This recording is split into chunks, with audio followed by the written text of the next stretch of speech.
Hello, welcome to the THC Show. I'm your host, Neil Magnuson. This is the show where we talk about truth, hope, and change, the THC that really matters, although other THC matters as well, as we're going to find out. On the show today, we'll have 8 out of 10 Glenn from CannaMatch.ca join us for the 420 session, as always. And we'll have a CSP RV update, and this is the season finale of the quest for a low-barrier access community cannabis store. It has been quite the story that we've been telling over this length of time. We're going to start our third season in the following weeks to come, and we'll see if in that season we can actually get permission from the federal government to have a low barrier access community cannabis store to meet the needs of the daily users, the medical users, the people that have financial barriers and other barriers to accessing cannabis for their health requirements, and we'll see if we can get that. It'll be 2 years ago in 2 days that we opened up as a store here after 3.5 years of providing our service from the sidewalk out in front of Van Du on Hastings Street there. It was 2.5 years into doing that the city passed a motion to support us, and we found a storefront and moved into the storefront.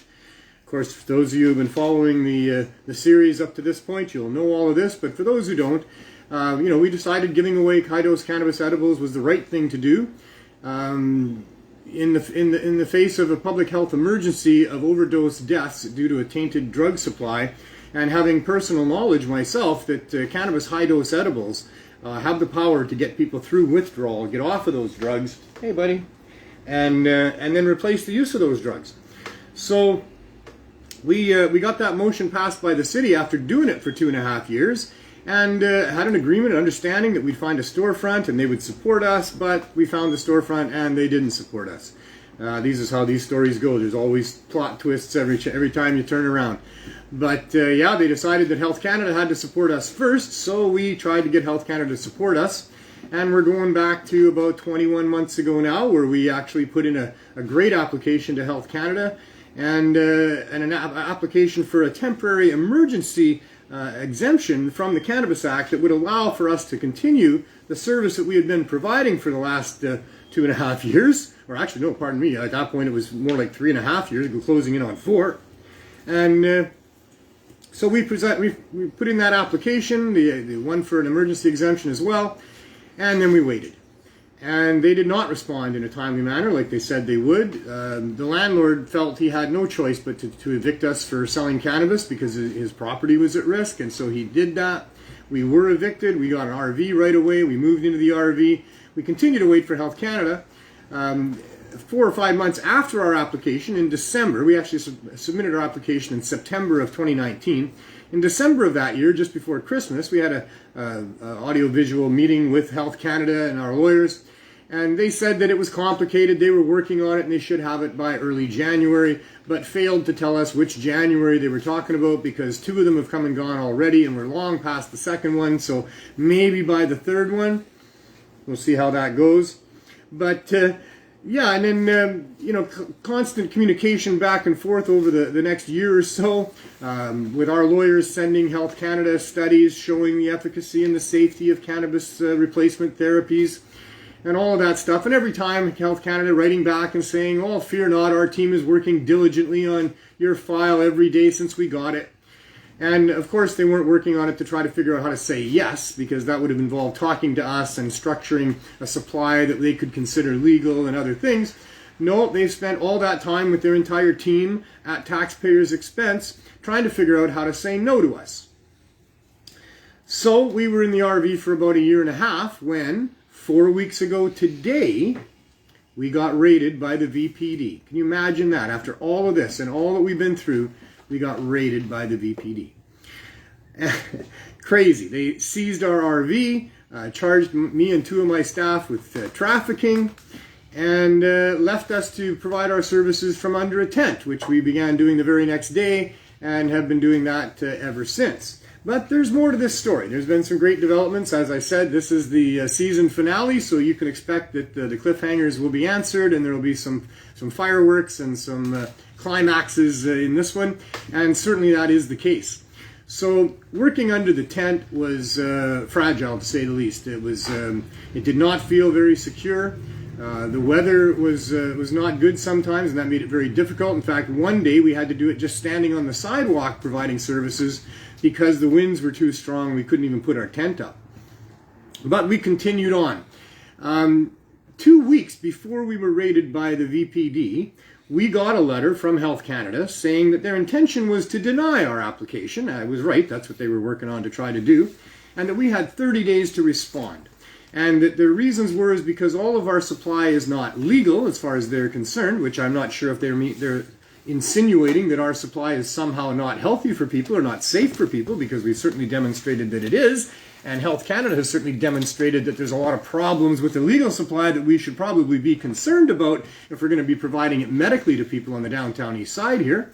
But that was their one stipulation, is that it has to all be legal, and because it's not, we have to stop. And the other one is because we don't have doctors on board with many of the people who were providing it to give them the doctor's okay or permission to be able to use high-dose cannabis edibles to get off of the crystal meth and the heroin and the fentanyl and the crack cocaine and the alcohol and the other things that people are really struggling with down here. These full-grown consenting adults who, usually with the help of their doctors, decided to use opioids and ended up addicted to them and ended up coming to the streets to get them and ended up taking whatever drug they can find, because that's just what happens when people get like that. And we see the results of that all over the place here. So Health Canada thinks that for those two reasons they should deny us. Well, we were in the midst of trying to respond to that and explain to them why, A, most of our supply is legal because people are allowed to grow 4 plants and they can use that to make their edibles and donate to us, and that's what's happening. So our edibles are not illegal. The other cannabis that we have is being supplied by people who really care about what cannabis we're putting into this community. They are compassionate growers. They're what's the word I would look for? Quality growers, ethical growers. That's what I'm looking for. They're ethical growers who wouldn't use too much pesticides or fertilizers or not flush properly or all the other things that Health Canada's licensed producers seem to be trying to get away with on occasion that they get sued for. These are good suppliers who really care about our program, care about the people, care about the product that they provide to us. And we have been demonstrating for 5 years that these people know what they're doing, and we've never had a single complaint about that. So all of this is just ludicrous that Health Canada would do that, but the raid on us meant that now we can't respond properly to their 30-day deadline, because our member list was in the RV. A lot of the research and data that we've collected over time, because we continue on a daily basis to log all the products that are taken by the people that are members of our program to make sure we understand what works for them, what works in general, all the rest of it. All of that stuff was taken by the VPD in our RV when they seized it. So we applied to Health Canada for an extension on that deadline, and they gave us until September 6th. So there's the first revelation on this final episode of the season, that now we have an extension on that deadline. Meanwhile, still feeling very at risk and thinking this is all so incredibly wrong that we would have police interfering with us saving people's lives and telling us that the law doesn't allow it. I mean, oh my God, where are we living? In Russia? I mean, anywhere. If the law is interfering with people having their lives saved, the law has to change. You can't adapt to the law and let the people die. That's ludicrous. So I was quite concerned about that, and I was doing everything I could to try to thwart that. I've been writing emails and phoning people and talking to people and talking to every cop I could find. Every time they drive by with their window open and stop at the red light, I'm over there talking to them and trying to explain to them that, they need to protect us. They need to give us our RV back. They need to drop those charges. They need to be happy that we're doing what we're doing here and recognize that we're good people doing good things. We are not criminals. And that led me eventually to call what was provided to me by the VPD as the name and phone number of the lead VPD officer that was there that day, although no one wants to really take credit for that, and nobody would say that they were a superior officer or a senior officer that day. There was no warrant flashed of any sort. They were in our RV and they seized it. They wouldn't listen to me properly to explain myself. They wouldn't look at the letters that we have from healthcare professionals and politicians that support us. They just took the RV. So I ended up calling this gentleman. I don't know if he's a gentleman, I'm assuming. I always assume people are gentlemen until I know they're not. But in any case, I called him, we talked about it, and I laid it all out for him. Like I've been laying it out for the people in this audience week after week after week, and for politicians who I'm writing emails to constantly. I'm always summarizing the whole story as briefly and as articulately as I can, and that's what I did with him. I told him that I knew personally, with personal experience, that high-dose edibles could address this public health emergency, and so myself and some other people that support me responded to this healthcare emergency, this crisis that's going on of overdose deaths of thousands of our friends and family members in Canada here to an overdose crisis with a poison drug supply. I told him about how I understood that would help, that we could get people off that stuff with high-dose edibles. Just needed to make it as easy as possible for them to get it. So I went to Vandu and I got their unanimous approval. They're the group that are on the street here. They're the ones with the frontline experience that understand the needs of the people that are struggling with addiction. And they were the ones who were going to be able to speak properly as to whether or not what I was suggesting was a valid thing or not, and they gave me unanimous approval. I took that and I went to City Council and I asked for their approval. I didn't get it. I didn't even get questions from them. I got my 2-minute introduction to what we were going to do, and then that's it. So I myself called several of the councillors. I had a professional lobbyist lobby City Council for 2 months after that presentation. During that 2 months, I went and got donations from the different dispensaries that support me. And after 2 months, I just went to Vandu and said, I got donations, and can I hand them out? And we set up a table, and away we went. And that started the program. So we started the program. We did it once a week for a full year. Every Saturday, we'd have hundreds of people line up around the block and give out care packs of 4 to 6 edibles and a couple of joints. And over that time, the second 2.5-year period, we went twice a week, every Thursday and every Sunday. After 2.5 years, we had reports submitted and papers released by Dr. M.J. Malloy, Professor Malloy, because he had researched what we were doing with his people on site with us, and plus other things as well across North America and other studies that were being done, and showing that this is a very effective and safe way to get people off of opioids and to solve for each individual that it works for their addiction issues. So, armed with that, the City Councillor Rebecca Bly put forward a motion and got the rest of City Council to unanimously support low barrier access to cannabis for the opioid crisis. Great. Met with her, had this understanding about getting a storefront, did all of that. And then we moved into the storefront, and within a couple of weeks, City Licensing said, no, you need Health Canada. So we quickly put together an application with the great help of John Conroy and Jack Lloyd, and an application that we felt could not be denied, and submitted that to Health Canada.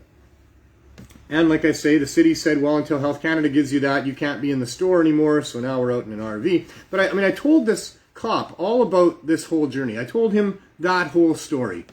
And I really impressed on him the fact that we had started a society to better speak to the issues with government, that as a society, we have an obligation and a responsibility with what we do in our community here and to the members of our community, and especially in our case where the members are relying on us to provide them with what they need to stay out of the poison drug supply. So I expressed to him that we can't stop doing what we're doing. No ethical person could do that. But even despite ethics, it's an obligation of a society to their members that we can't turn our backs on them. So I expressed all that to him. He said that's all way above his pay grade, and those decisions would be made by people higher up than him. But I said to him, you're obviously going to report this conversation to those superiors of yours. And he said, well, would you like me to? And I said, well, of course I would. And so the next day I got the phone call telling me that we could come and pick up our RV. There'd be no cost involved. I could just drive it away. And that was that for that. No explanation. When they took the RV, I went and talked to the property people down there. They said that they were going to keep it for 90 days. That was their right. That after that, I likely wouldn't get it back because it would be proceeds of crime or used in the commission of a crime. But here we are, we got the RV back with no stipulations and no explanation. So I quickly parked it right back where we had it originally. We're cleaning it because they trashed it inside. And we'll go back into it when it rains. In the meantime, we're going to have a very hot summer going on. And we're quite comfortable under the tent now that we feel a little bit of security. And we've got the RV as backup right there. And so, yeah, we're going to continue to use the tent on the hot days, and we'll be in the RV on the rainy days. Oh, there's 419. And so there you go, another reveal in this final episode of this season's THC show. We got the RV back. We're only under the tent now because we choose to be, and we are feeling a lot more secure about what we're doing here. Those charges need to be dropped, and I imagine that they will. I was going to talk to the prosecutor in a similar fashion that I talked to the investigator there, but my lawyer has told me just hold off on that for now. I imagine they're going to do that for us behind the scenes, and we'll get these charges dropped. If we don't get them dropped, I have no fear of court. I have no fear of any persecution or prosecution of me with what we're doing here. I just can't believe we live in such an insane world that if this got put before a judge, that I would be seen to be anything but a person trying to help with people that are dying of an overdose epidemic. And certainly I have no intention of harming anybody, and certainly we have not harmed anybody. And in this last 4 weeks since we were raided, we've got well over 1,200 signatures on a petition. We're in the process of putting together an online petition that you people can take part in as well. Our plan is to have that presented to Parliament, and we're just putting the wording together for that one. We also got hundreds, or not hundreds, well, I'm not sure. We got many dozens, anyway, of support letters from people. Many of them very articulate. Many of them will bring you to tears reading them. And we're going to be making copies of that. I've already submitted them to our lawyer, but we're also going to be submitting it to City Hall here and having it available for media if they want it. And that was the other positive thing that came out of this is that we got a lot of media attention, and that's great. But anyway, it's 420. And I got lots to say. It's very exciting, this quest of ours. But 420 means that Glenn Wells is here from CannaMatch.ca. My good friend Glenn has been joining us on the 420 session for 2.5 years. Yeah, almost 3 years now. Wow. My good friend Neil. Glenn and I have been buddies for quite a while now. We've been on a bit of a journey together for sure. Yes. We were going to take a journey across Canada together. We can still do something like that. Well, we will one day. Yeah, well, one day. One day. Well, yeah, when we got walkers and we got to get a yellow bus to take us or something. I suspect by the end of season 3, coming right up, okay, we're going to have our licenses from Health Canada. Okay. And I'll be able to relax a little bit. I'll be able to take a bit of a holiday. You and I can travel across Canada. We can meet people across Canada. We can bring the Cannabis Substitution Program to many other places. Yep. And it'll be a wonderful thing. And I'm counting on it. I believe in it. I have hope that that's what's going to happen here. Well, having the RV company is a good start. That is such a good start. They left a lot of weed in there too. I know, it's hash. They left like a 40-gram bar of hash, a big box of keef. Keef ain't cheap. There was weed. There was pre-bagged weed. There was some edibles, but not much. And man, am I ever going to be pursuing those edibles back, because those edibles are made by people who are using their 4 plants. That is not illegal. That is not. It's immoral for them to take that away from us. That's medicine for the people out here. By the time they get them back, though, wouldn't they? It depends what it is. Some of it is packaged well and will be fine, but others, we'll see. Well, we've got lots of different things, and some of it will be just fine. But I'm going to pursue that. They also took the money that was labeled donation. It's for the CSP. Yeah. My staff have a regular ongoing lottery ticket purchase. They had a couple $100 in winnings that they had in a drawer in an envelope, and they took that. There was a lot of things. We're just making a list of it now. Yeah. But there's artwork, there's personal items, there's things that have nothing to do with cannabis that have been taken. And so, we're going to be making that complete list. Jen had to go home early today. She wasn't feeling well. It's really hot out in the RV already. It is, yeah. And it's been very stressful for all of us here over this last time. You need some of those elves to come in the middle of the night and just do all the work for you. Yeah. Or maybe Samantha can come and wiggle her nose and make it all happen. Wouldn't it be your daughter now? Yeah, probably Tabitha. Tabitha, wouldn't it? We should see what Tabitha's doing. See if her nose works. I gotta smoke some weed. Yeah, I know. Me too. Oh man. Hi everybody. Doug is saying hi. Jack says hi. Mandy Candy says hi. Hope you all got some weed to smoke wherever you are. Hope you're getting high. It's strange as how the government will let you do your part, but they'll give them more clean drugs where they can possibly get, more of an addiction. You can have needles. Higher doses you can and have needles. all the crack pipes. But you can't have cannabis that'll get you off your dope thing in a week's time, maybe. Yeah, they're gonna make block you healthy, access. right? Yeah, yeah. Every one of those places that hands out needles and crack pipes and all the other paraphernalia and shit, they should have high-dose edibles there. And in fact, OPS certainly did. If they still do or not, I'm not sure about that. Yeah. But the overdose prevention site had Mike the Cookie Monster's cookies there, Yeah. for people. That's what they should be doing. That's what they should. I mean, this is just insane. Yeah.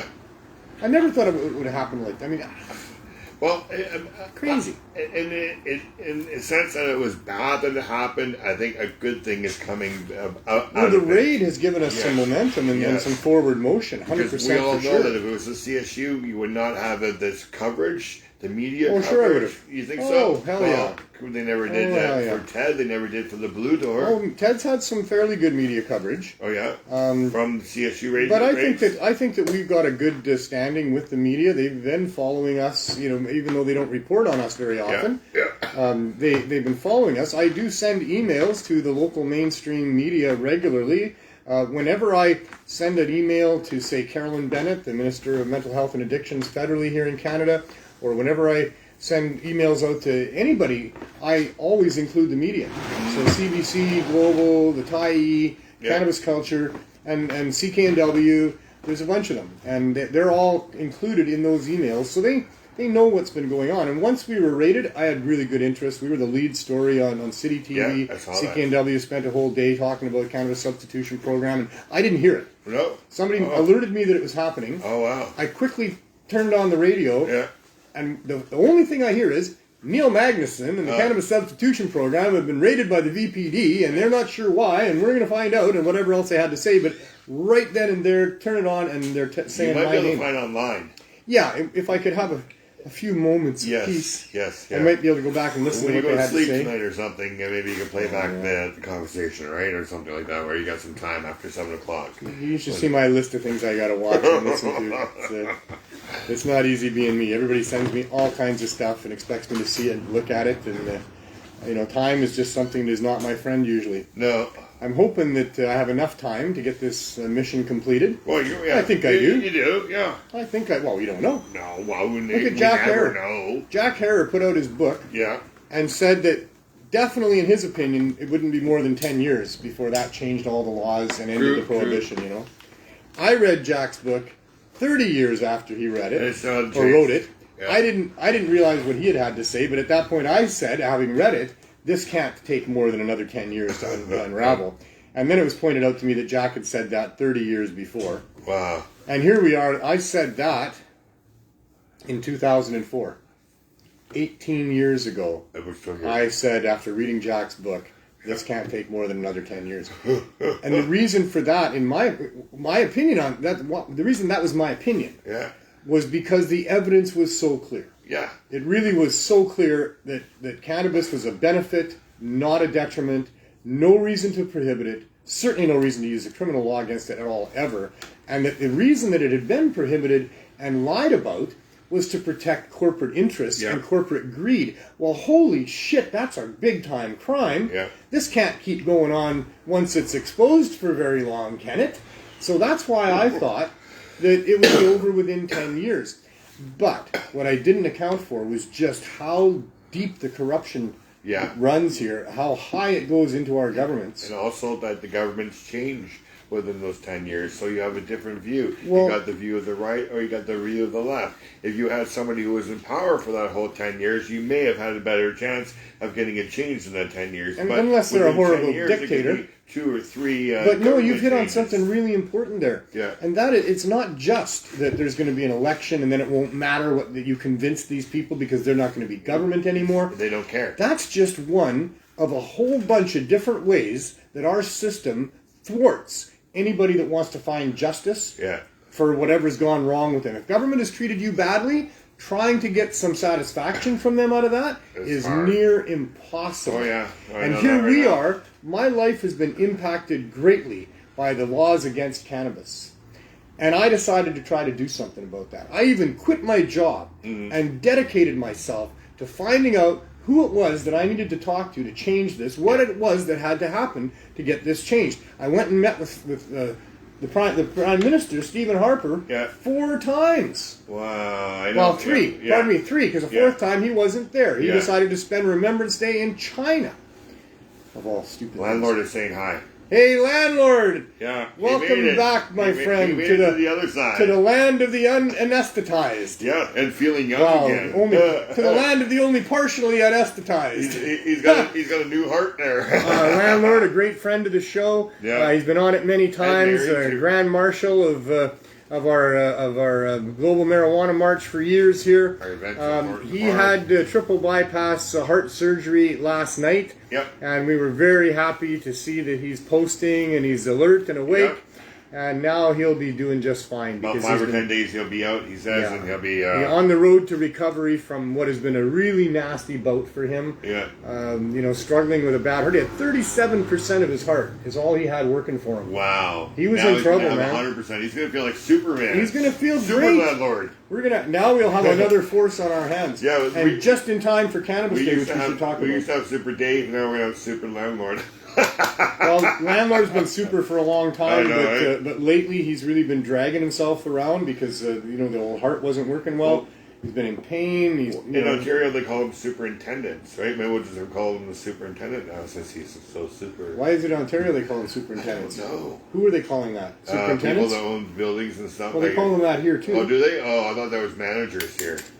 Well, they call them all kinds of things. They go, asshole. We'll fix something. Well, I was going to say something there, but I better not. I don't want to insult lawyers at this point. I love it's up to 97% right now. He said. Nice. Right? Already almost 100%. So that's really great to hear.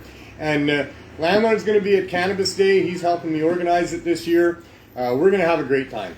We're back to Thornton Park. Thornton Park is the place where we've had so many successful cannabis days. During the pandemic, we went to Sunset Beach. Doesn't work so well there. It gets very hot. There's no shade. But Thornton Park has always been a friend of ours, and it's such a great vibe that's there. So no vendor fees, of course. There's never been vendor fees at Thornton Park. Come on down, set up your booth. We're going to have great entertainment. I've got a really good person in charge of music and that sort of thing. We're going to have a lot of great speeches and good people there. So, come on down to Thornton Park and let's have ourselves a great Cannabis Day. As always, it's a protest. Yeah, a protest. We celebrate the cannabis plant. We bask in the love of the cannabis people, this community of great people that have this plant as our uniting force between us. Mm-hmm. And what the plant does for us, of course, is gives us all a loving base to start looking at life from, gives us a curiosity about life, gives us insights that are all about ethics and morals and respect for each other. It is certainly the love drug, if it's a drug. The love drug. Well, that was MDA. MDMA. Yeah, well, no, my day's MDA. Yeah, you thought MDA was a love drug back in the day? That's what they used to call it, yeah. Really? Yeah, because if you did it I did it too. If you did it with your partner, apparently you could not lie to them. You always opened up. No, that's MDMA. No, MDMA was after MDA. Oh, I know that. So when I was dropping MDA, it was in a little piece of a toilet paper wound up, and you would drop it and swallow it. That's not how I did it, but that, same. Yeah. I mean, it was the same drug. Yeah. And MDA is similar to MDMA. Yeah. It really is. Well, MDMA the effects was just the one similar. that was made on the stove top. But here in BC, we didn't call MDA the love drug. Oh, okay. Not that I'm aware of. Ontario, maybe some people did. It's a big province. I don't know everybody. But yeah, and then when... And then when the government started putting out commercials about drugs, they said MDMA, the love drug. one of them public service announcement things there. I always distinguish. And it was, right? MDMA was the stuff that you made on your stove, and MDA was made in a You make MDMA on your stove, do you? There was some stoves. I don't know about that. MDMA, I heard about that. We know some different things, you and me. Yeah, well. That's good. I'm a little younger. Wait, you calling me old now? No, I just said I was younger. I'm old too. Have another pop. But yeah. MDMA, I'll tell you about that. Yeah. MDMA is a drug that was discovered by a chemist, and there was somebody involved with him. I don't know the whole story. Yeah. But it was put into the hands of therapists, of language therapists. Yeah. And it is an amazing drug for opening boundaries. Yeah. or removing boundaries. And like you say, the ability to lie to your partner, not really there with MDMA most of the time, and everybody's different. Yeah, Isabel's mom and I did that. Was that right? We'd go to have a nice fire, do that, and we'd be able to talk to each other about things that were going on. It was really cool. One weekend I went to Shambhala. Yeah. That was great. Shambhala is an amazing place. I had several nice weekends there. It actually coincided with the Freedom Tour quite nicely. Mm-hmm. And I brought some type of drug with me that I got tested, and it wasn't what it was supposed to be. Oh, no. Get your drugs tested, people. And Dale Larson can do that. Yeah, you can. He's the hero that's been doing more than any government or other agency, period. He's been saving a lot of lives with what he's doing there. And so that weekend I had to trash that stuff that was not what I thought it was, and wasn't something I was going to take a chance on. And so my son had some MDMA. Hope he doesn't mind me referencing him. But I spent the weekend doing MDMA. Oh, no. I did way too much. You I think so. You did the whole weekend. Mine was just an evening thing. Just a gram. So I would just sidle up into groups of people and love every one of them. I loved everybody. Yeah. And opened my heart about all these things and what have you. It was great. But I really did deplete my serotonin levels. Oh, shit. When I left Shambhala, the next stop on the tour was Nelson. Yeah. And the boys at the Holy Smoke were so great to me on several occasions. They let me sleep in their dispensary or the Holy Smoke there. So that was my basis for the next 3 days. Well, I was just so emotional. I was crying. Yeah. Oh man, because I was on a cross Canada tour to talk about legalization. Yeah. And what drives that is a serious anger about these drug laws. And I am so motivated because I am so pissed off. Yeah. They impacted my life, seriously. By the time I was doing the Freedom Tours, they were in the process of impacting my son's life, seriously. Yeah. Many friends and people that I had met had spent long time in jail. The stories we were hearing from around the world and down in the States, 300,000 people incarcerated for cannabis crimes. In Canada, over 50,000 people arrested every year for cannabis crimes, and the vast majority of them are there for simple possession. And having experienced, being persecuted and prosecuted by the government for simple possession, I know what that's like. It disrupts your whole family. It disrupts your work life. Yeah. They take money away from you.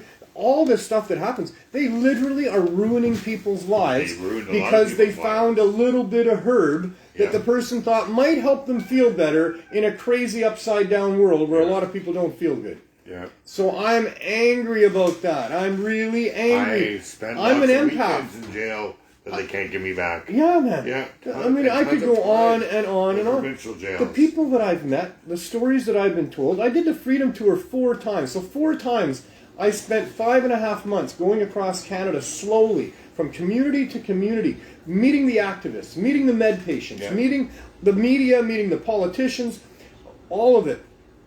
Man, I've been told so many horrific stories. So I have to do a 5th one now, make it even, right? 5? I'm not inline skating anymore. Oh, no, we'll drive this one. 'Cause I'm not skating either. Yeah, we're driving, we'll man. for the medical patients, right? Because we can't spend $100 to get 100 milligram fucking... I inline skated 1,000 miles a year for 3 years in a row. Always with an escort team, always with the hockey stick with a Canadian flag on it. And that was hard. And I did that because that's what you had to do to get attention. Yeah. You really had to do something drastic to get attention. If I was to just roll into, some small town in Canada and go to the newspaper and say, hey, I'm here to talk about serious government corruption and the ruination of millions of Canadians' lives, they'd say, not interested. You could have streaked at a football game with a big cannabis. You do that too? I'll tell you in a second what we did do at a football game. But to go into that, but before I even get into the town, if I'm inline skating from the previous town, there's people driving by calling their local newspapers saying, hey, what's that guy with the cannabis leaf on the hockey stick there skating down the highway all about? And then in many cases, the media would come and meet me on the highway and say, what's this all about? And then they would print, write, or record every word that I said, the way that I said it. Holy shit, I wasn't used to that. In Vancouver here as an activist, you're trying to get the media to pay attention to you. You articulate correctly and passionately what's going on, and what they print in the newspaper is like a little excerpt here and a little excerpt there, and it doesn't make any sense to what I'm saying. You know what I mean? So that was they embellish powerful. the story. Well, they twist it. Yeah. They don't. Is it Embellishment is there for sure if they want to sensationalize it, because that's what sells news. Yeah. But they twist it. Because the agenda for the mainstream media for most of the years of my activism was to put down the pot people and the cannabis rights activists. We got very little good coverage. Once in a blue moon, a journalist would allow me to look at what they were going to print and let me edit it. And let me say this isn't right or this is not right there. But almost never, almost always, it was okay. Sit in front of my camera, tell me all about what you want to tell me, and then what would actually play on their broadcast would be just little excerpts here and there that told a much different story, that put things in a bad light, that didn't explain it properly at all. Yeah. So to be able to get the media in town after town across Canada to say the right things in their story, to let me be the author of what they're printing, because I'm just a guy skating across Canada, some old guy on inline skates with a team of people and a cannabis flag. Yeah. That's why I did that. On the fourth one, I did not inline skate like that. I had my own vehicle. It was so cool. Bob High did amazing artwork on my minivan, my little Astro van. Mm-hmm. And it was so Cheech and Chong, man, I'll tell you. Billowing smoke all the way across Canada, from town to town, to police station to police station. I have arthritis. That's how I use cannabis to deal with arthritis. If I'm not dealing with the arthritis that way, then the arthritis is absolutely impairing for me. It hurts in my thumbs, it hurts in my feet.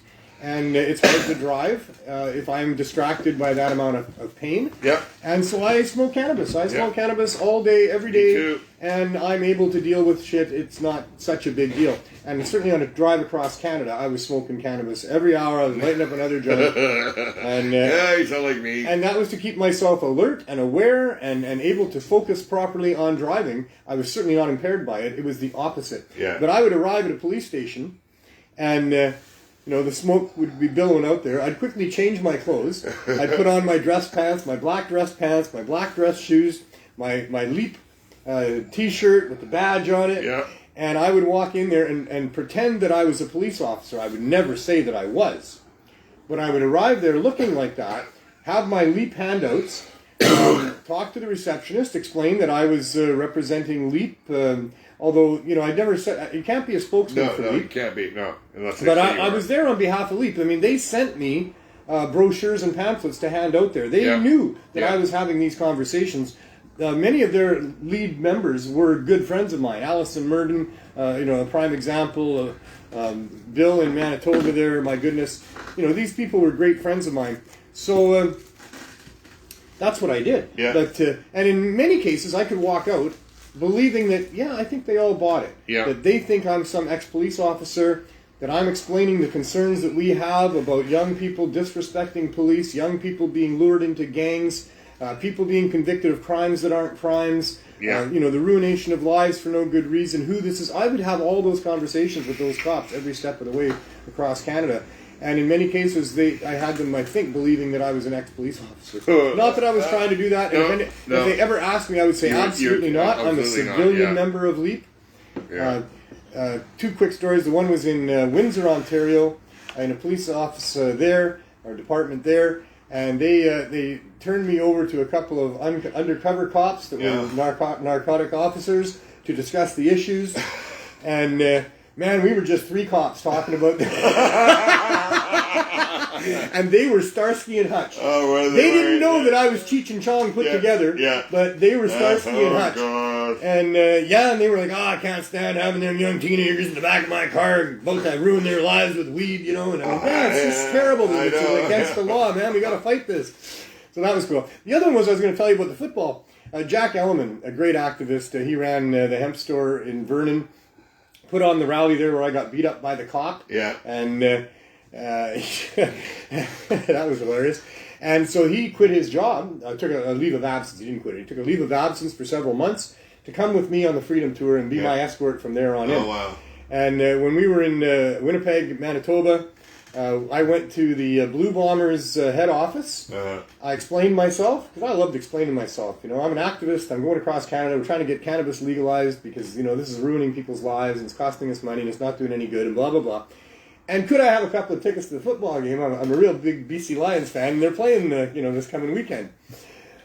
Well, they gave me tickets. Yeah. They gave me tickets. They comped me tickets right at center field, right behind the BC Lions. Nice. That was so awesome. Nice. And so we had a big, huge skull.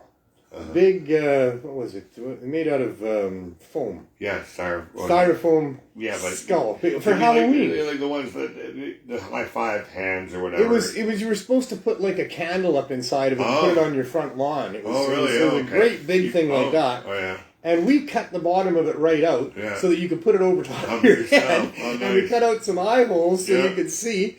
And we called it Scully. Yeah. So... and so Jack would wear Scully sometimes, and Jack was wearing Scully at the football game there. Yeah. So I'm sitting beside Scully, and he's got this sign, Google 9/11 Truth. Yeah. And they put us on the big board up there. No. And I had all my pot represented. So yeah, that was pretty good. I thought that was good. We got national coverage of Google 9/11. Now imagine if you had a real Scully from Mulder and Scully there. Well, here's how we said it. He's Scully. Yeah. And I'm Mulder. Mulder. I'm Mulder. I'm a little bit older. I'm Mulder. We had a blast, I'll tell you. Oh, Mary's there. Hey, Mary. I talked to Mary today. Mary's had terrible trouble with her feet. Yeah. Mary, for those of you who don't know, was our head baker here in Vancouver for the Cannabis Substitution Program for quite a while. She was fabulous, but we lost her. She had to go back east for family matters, and so she started up a Cannabis Substitution Program in London, Ontario, and she's since had to leave there for family reasons and go to Manitoba. William Hicks has taken over that one in London and doing a great job there. And so Mary's had real serious issues with her feet. Yeah. Some type of eczema or something going on there, but very painful. Oh, it looked painful. Open sores, basically. Unable to walk for the last month. And she has tried everything. She's been reaching out to find out what to do. And she has someone there. I think I know the person's name. No, there was someone there that reached out to her that's part of the cannabis community. And gave her a concoction to put together of different things. In the bag? Yeah, the yellow, orangey, goldy stuff that she had wrapped around and then wrapped in plastic. Did it work? And it seems to be working. It's only half as bad as it was, so it's moving in the right direction. She can actually walk now. Wow. And other good things are happening there. There's because she had to suspend the program for a little bit, and there is a serious need in Winnipeg. Yeah. I mean, my goodness, the reports that she was giving to us about the amounts of people, how desperate they were, basically swarming her. Yeah. So she had to suspend it. She couldn't walk. No. And so that's prompted some people to say, hey, this is needed here. Yeah. We want to volunteer and help you. Okay. We're going to bake for you. One of them has a kitchen. She's going to be making the bake stuff. The other one can do some other things. Yeah. So that's really good. That is what kind of happens when these programs run into obstacles. Yeah. Is people step up. Yeah. And they there's people in the wings watching all the time. Right? I don't know how we got the RV back. I think it might have been that conversation. You did. Come on, you did. It happened. I don't know then. It might be that conversation went nowhere and his superiors didn't even know or did nothing. It might well be. Yeah. It might well be that Rebecca Bly, the counselor, who wrote me an email and said she was very concerned about what happened and she was going to look into it and find out why they took it. Yeah. It could be that she did that. Yeah. It could be that, and it was, that there was numerous media outlets that were all over the VPD about why they would do that and telling our story from our side. Yeah. There is no Health Canada side that could be told here with any credibility whatsoever.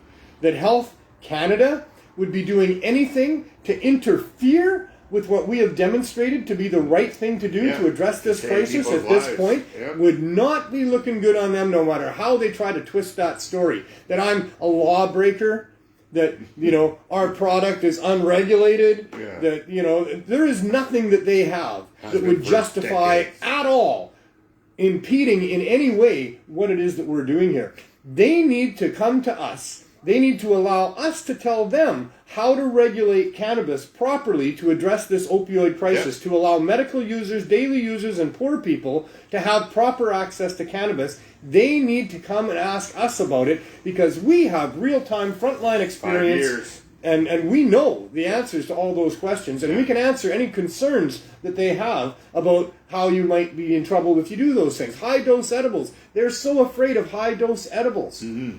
Well, then don't take them if you're afraid of them, but leave other Canadians alone because you've never had one single death as a result of high-dose edibles. Never. You may have had a lot of people tell you that they didn't like the experience. Yeah. You know, But people that for they 3 days couldn't get out of bed because they ate so much of it. Yeah. That happens. Yeah. But that is no reason to prohibit people from using high-dose edibles because high-dose edibles are the key to getting off of opioids, and they are 100% necessary for so many health conditions, chronic pain and insomnia, and you name it. Lots of people need lots of doses. Just taking my RSO at night a little while ago because I had get testosterone shots, my prostate numbers were up. Yeah. And now, like you can see, it's just gone way down. He goes, what did you do? Oh, I'm taking an RSO at night. Yeah. Well, really? He starts writing this down, my doctor. This is good. Yeah. So he sees the numbers. So the media is recognizing who's in the right and who's in the wrong here, and they're reporting that properly. And I think that must have put a lot of pressure on the VPD as well. Yeah. There's a lot of other people that may be behind the scenes writing letters, reaching out through emails or phone calls that I'm unaware of. I mean, I'm sure lots of people aren't telling me what they're doing. Every week I say, please do this for us. You know, this is what will make it work, is if enough people bug the government about what they're doing, that they don't let them get away with it. Yeah. You know, we can't let the federal government of Canada get away with this version of legalization. Yeah. This is a cartel. This is a protection racket set up to protect a monopoly at the expense of taxpayers with complete full-blown prohibition still in effect, except there's increased enforcement money and there's increased penalties involved for anybody that wants to continue to grow and sell outside of Trudeau and his cartel, which are almost all of the people that were doing that before legalization. Yeah. And those people that were doing it before legalization and now being told that they can't do it because of legalization, and if they do, they'll be illegal, nothing has changed for them. And you might die. Yeah. Because they're not legal, right? So, I mean, you know, we've covered this every week because it's important that people understand that this legalization is not structured in a way that is going to replace that fully entrenched, dynamic green marketplace that's been illegal and operating in British Columbia for decades now. There's no way that Trudeau's legalization is going to undo that with the way he's done it, because his prices are too high, his weed is not good enough, the way that you're able to access it is not the way that cannabis consumers want to act. You want to smell your weed, you want to look at it, you know, there can't be this sterile, you know, you're dealing with something that must be explosive or highly contagious type of regulations going on to get support from the cannabis community. I can't spend $100 a night just to go to sleep with edibles. Right. Even if the 10 milligrams were just $10, I need 10 of those. Yeah. And buy that every night. Like, that'd be $3,000 a month just to go to sleep. Because these guys don't make anything stronger than And if they had FECO, if they had the full extract cannabis oil, what would it cost? You know, what would they charge? Yeah. They're not going to charge what we're charging or what other people are charging. You know, they probably charge like $70 a stick or something. Yeah, something or more. Because it's life-saving, right? And only the rich can You look have at the it, prices of their vape pens. Yeah. Only a half a gram, and it's like $65, $75. Wow. So, their prices are so far out of reach for any daily user, poor person, sick person, that's what has to change. Those are the people that legalization needed to look after first, not completely leave out of the deal. Yeah. You know? Yeah, my lawyer that helped me with my other cases is talking to his partners about this because he's now seeing that people have higher grams. Like he said, we thought that this was just you could grow your own plants. He said, not for 90 grams a day. He says, not for plants. Yeah, that's hard to do. I know. He says, okay. And so they want you to buy this from a store? Yeah. You know? They're literally forcing people into the stores. There's no way that you can afford to buy that, how much in the store. And why do you need to be ashamed of themselves for the way they did it. Yeah. They probably need to reimburse people a whole bunch of money. I said, well, I get people to make concentrates, and to do that, you lose half right there. Yeah. Right, because the person who's making gets half, and you get the other half. Yeah. So this is why I need these amounts, Yeah. right? Juicing, edibles, right? And all you have to pay these people to do this. The regulations that they have in place are specifically designed, by the looks of it, to really hurt the people that really need it. Yeah. You don't need it. You just want to use it recreationally? No problem. Go to the store. Yeah, man. But you really need it. It's life and death for you. It's quality of life issues for you. Oh, no. We're not going to provide that for you. No. You go to the rec store, be happy with that. You can buy $18 grams there. It might help you. I'd just like to be able to sit on a bench in front of a rec store and just smoke my weed. It's legal. They don't put benches up for that reason. Right there. Well, I can stand. I got 2 legs right here. Yeah. We've done some of that in days gone by. Let people smell what real weed smells like. Hey, Sterling, I hope you're doing all right, buddy. Yeah. I feel for you. I wish I knew what to say to you. Me too. Love is tough when it sucks, man. I'll tell you, it's great when it's great, but it sucks when it's not. Hopefully you'll be and here. It's just time. It's just time and focus. You just need to keep dragging your focus onto positive things. Other things. Yeah. And that's it. And I know that I know it's hard to not dwell on the bad. And I know, man. I totally know. That's what I say. I really wish there was an easy answer. Yeah. But in my experience, human beings that have a heart, that fall in love, it can hurt so bad. Yep. It just takes time. And then the pain will go. And, and other things will take the place. You've just learned what you don't want in a relationship. Well, this is it. You have to think about it like that. You have to think about, I don't really want this because this isn't really what I want. Exactly. Love is a crazy flipping thing, man. Yeah, Love is not logical. No. Love doesn't really take into account all sorts of different things. Life you need is to not be logical. Well, but you need to use logic as best you can, I think. It served me well over my years. Yeah, I hope it works out. Sometimes it doesn't, right? But you gotta, It's the balance of. Don't slide into a bottle like so many other people. When my marriage ended, man, I was devastated. Yeah. And it took me a while. I mean, I'm a real, heart on the sleeve kind of guy. Yeah. I believe when I said I do, it meant forever. Takes a while. I could not come to terms with it for a long time. I was single for 10 years after my marriage ended. I was married 17 years. And there was the first while is really painful. And those thoughts, you just have to let them be, let them come. Mm-hmm. You don't want to push everything down either. You want to distract yourself, but at the same time, you're going to have, these thoughts about, oh my God, now I'm not going to have this anymore. Yeah. Or, I love that so much and now I'm not going to have. You have to let them come and go. On this. Look at the future, what you can have in the future, right? And as they come up, just, use your logic, recognize you're better off, and that's what you were saying. Yeah. That's what you always have to just believe. Yeah. You're better off. Yeah. You're better off. You You've don't know. Something You about think yourself. that was the road that you would have loved to have gone down. It felt so good. Yeah. But, those things don't usually last forever either. No. And in fact, if you're deeply in love with somebody and that's not being returned quite the same way, then you're in danger of being taken advantage of being abused emotionally, physically, and things like that. Just not so, working. There's something better there. There's a reason. The universe is looking after everybody. If they pay attention to the universe and the doors that open when these doors close, and they follow their flow properly, and don't resist with all kinds of negativity and all kinds of, oh my God, just don't judge yourself. Just be yourself. Be your positive self. Everybody has a positive self and a negative self. Be your positive self. Move forward in that direction. Recognize the flow that's opening up before you as people will come into your realm that will provide you with what you need to get to where you want to go. This is how it works. I don't know why it works that way. We live in a very strange reality here. But there are synchronicities. There are for sure 100% synchronicities. We attract things and repel things with our thoughts, with our feelings, with our energies. It's all about energy. Isn't it protons and neutrons, right? We're all about that, right? It's protons vibrations. And neutrons. We are just, visible vibrations, basically. I don't know what it all... It's so weird, man. Energy. It's all energy. It's all the universe. Somehow there's energy. There is. Somehow, well, we know that there is. We all carry it. We can see it in those X-rays when you. Well, look up in the night sky. Yeah. And look at all the twinkling energy up there. Yes. Holy crap. That was like 5 million years ago or in something. many cases, depending on how far those twinkles are from us. Exactly. Yeah. And that those twinkles explode. Yeah. You know, they're probably already and that those explosions create such incredible chemistry and molecules that it eventually makes its way to planets and creates living beings that turn into human beings that are somehow part of this sea of energy. Mm-hmm. We live in an ocean. Yeah. We're like fish, except we don't realize it. No. The atmosphere around us, and you can feel it. You can feel it. Yeah. It's all there.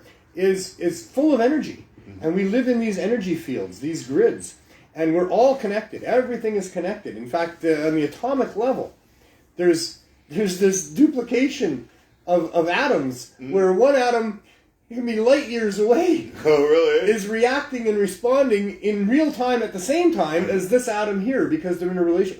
What we are finding out about the energies of this space is incredible. Oh, wow. So I don't know how it can be at all. Space kind of makes sense, but there shouldn't be anything in it. It should be just maybe if there was anything, there would be just empty space that would go on forever. But that can't be either. But if there was an empty space, what would it be? Solid? And who would name space? Because we did. It's got lots of space. This is English. Aliens wouldn't understand a word I'm saying. But it'd be a hoarder's paradise up there. Lots of room. But right? somehow there's energy in space. Yeah. So there's all this space, which seems to be infinite. And how could it not be? But that seems like such a strange concept too.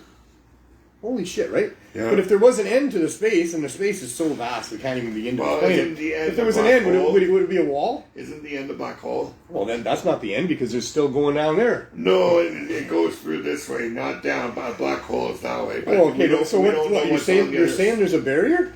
You're saying it goes down this way, but not over here? Space stops over here somehow? They don't know what's on the other side. On the other side of black holes is more space. Well, and if there was a wall, was swallowed up. But what does it come out as?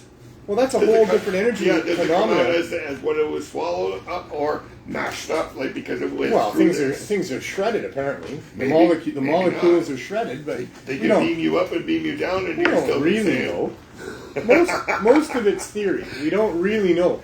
But no, what I'm saying is that there's all kinds of huge black holes. There's supermassive black holes. Yep. But on the other side of that is more space. Not on the other side of the hole. Oh, you mean around but around the it, hole, yes. the space just continues. Yes. We don't really know what happens inside the hole. Yes. Oh, but around the space, yes. It seems to be infinite. Yeah. And if there was a barrier, well, is the barrier infinite? Uh-huh. Or is there something else on the other side of the barrier? Is there more space on the other side of the barrier? It doesn't sound like space ends just because there's a barrier there. It sounds like there's more space on the other side of that barrier. Or the barrier goes on forever and ever and ever and ever. We're spaced out talking about space. Yeah, I know. That's what happens. You get the 420 session and now we're talking space and energy. That's what Steve says this conversation. He's laughing away. Oh, man. We're just having fun. That is the point. This is the season finale, folks. So we're just wrapping things up and having as much fun as we can, because that's the real point. If you've been watching the show at all, you'll know that I wrap up every show telling you to have as much fun as you can, because that's what you need to do in life. Yep. We don't understand how all this space got to be, or how it possibly couldn't even be. You. And we don't know how this space got to be full of energy like it is, but holy shit, and how energy can turn into life like it did, and that we could even be discussing these things and deciding all these possibilities.